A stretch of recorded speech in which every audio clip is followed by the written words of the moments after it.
As a lot of you know, my daughter Kirsten moved with her family to South Dakota a few weeks ago, and I am missing my grandkids so much. And the other day, I had a wonderful conversation on the phone with my little 4-year-old granddaughter, Brooke Elizabeth, and I want to talk to you about it in your morning cup of inspiration. She's special for so many reasons. She was named after my late wife. She was born on a very special day, and just love her so much. She's so cute. And we were talking on the phone, and she was telling me about her preschool and about her tumbling she had been doing. And then after a while, I said, "Well, Brookie, I really miss you, and it's been nice talking to you." And she said, "Papa, I don't want to get off the phone." And I said, "Well, great, sweetheart." So I kept talking, and we talked a long time, and it just warmed my heart the way she said, "I don't want to get off the phone. I want to keep talking to you, Papa." You know, a child. We need to act more like children, don't we? Jesus told us we did. We need to show God that we love Him, that we're not in a rush, that we want to talk to Him, that we want to hear from Him.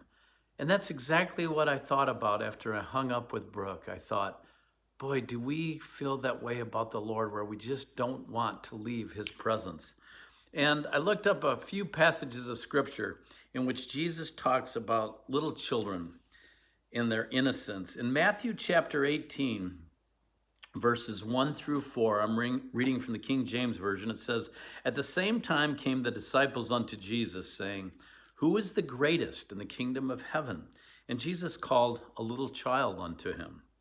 And he set him in the midst of them, and he said, Verily I say unto you, except ye be converted, and become as little children, ye shall not enter into the kingdom of heaven. Whosoever therefore shall humble himself as this little child, the same is the greatest in the kingdom of heaven." So to be great, we have to be like children. We have to have that simple love. You know, when your kids are little and your grandkids are little, you're like their hero, and they just want to be with you. And that's how we need to be with the Lord. And then over in chapter 19, verses 13 and 14 of Matthew, we read, "Then were there brought unto him little children, that he should put his hands on them and pray. And the disciples rebuked them. But Jesus said, Suffer little children, and forbid them not to come unto me, for of such is the kingdom of heaven." You know, when children are small, they don't care what you're doing or where you're going. They just want to be with you. And I remember my brother-in-law, Ron, talking about his grandfather and how when he was a young child, he'd pull up and say, "Come on, Ron, hop in the truck." And he said, I'd just get in the truck and I'd go off with him. But when I started getting older and started approaching my teen years, he'd drive up and he'd say, "Jump in the car." And I'd jump in the truck and I'd say, "Grandpa, where are you going?" And he said, "If you've got to ask, you don't want to be with me." And he took off. And he said, "I learned to say yes.